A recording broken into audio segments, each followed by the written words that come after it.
अस्सलाम वालेकुम प्यारी यूट्यूब फैमिली, कैसे हैं आप सब। उम्मीद के साथ कि आप सब ठीक होंगे। खुदा करे आप हमेशा ठीक रहें, तरोताज़ा रहें, तंदुरुस्त रहें और मेरी वीडियो को लाइक ज़रूर किया करें। और अगर आपने मेरा चैनल अब तक सब्सक्राइब नहीं किया तो प्लीज़ मेरे चैनल को सब्सक्राइब करें, सपोर्ट कीजिए। मैं आप लोगों के लिए बहुत अच्छी इसी तरह से वीडियोज़ बनाती रहूँगी। मेरी टिप्स को फॉलो करने से बहुत से लोगों की फीडबैक आती है कि उन्हें बहुत ज़बरदस्त तरीके से वो इससे फ़ायदा उठाते हैं।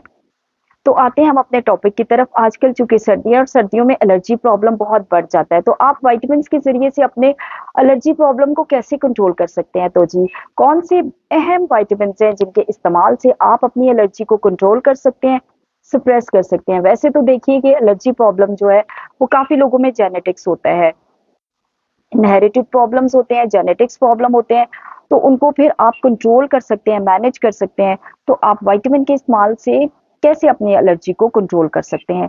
और वो कौन से ऐसे विटामिन्स हैं जो आपकी एलर्जी में बहुत ज़्यादा आपको हेल्प दे सकते हैं?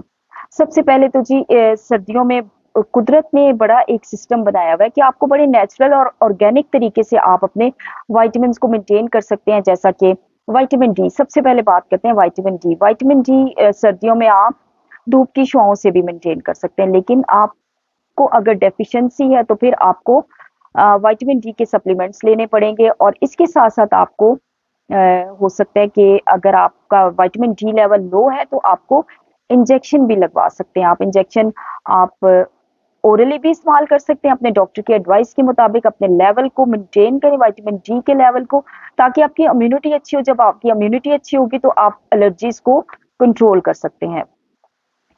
आ जाते हैं जी, बात करते हैं विटामिन बी की।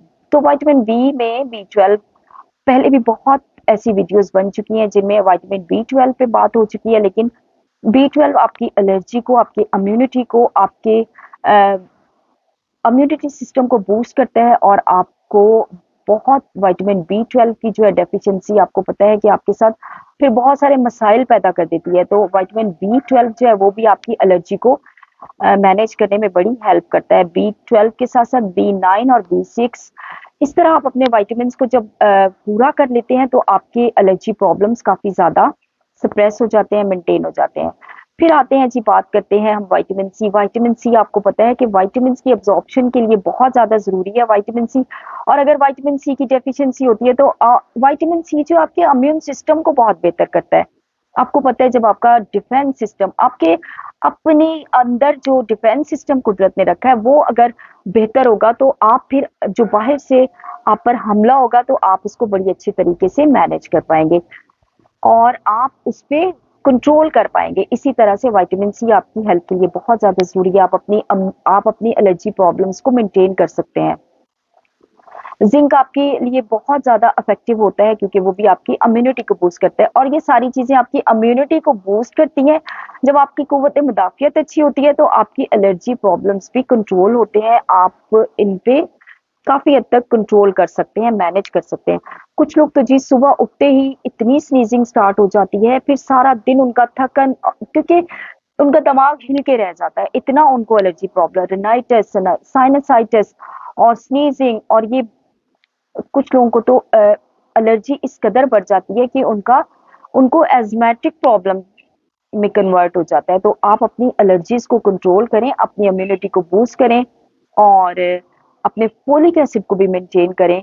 और आपके लिए सर्दियों में बहुत अच्छा नेचुरल सोर्सेज भी हैं कि आप फ्रूट्स और हरी सब्जियों के ज़रिए से आप अपनी इम्यूनिटी को बूस्ट कर सकते हैं। इन विटामिन्स को आप रिसीव कर सकते हैं, इन विटामिन्स को आप पूरा कर सकते हैं अपने नेचुरल तरीके से भी। और अगर आपके विटामिन्स की फिर भी डेफिशिएंसी है तो आप सप्लीमेंट्स इस्तेमाल कर सकते हैं।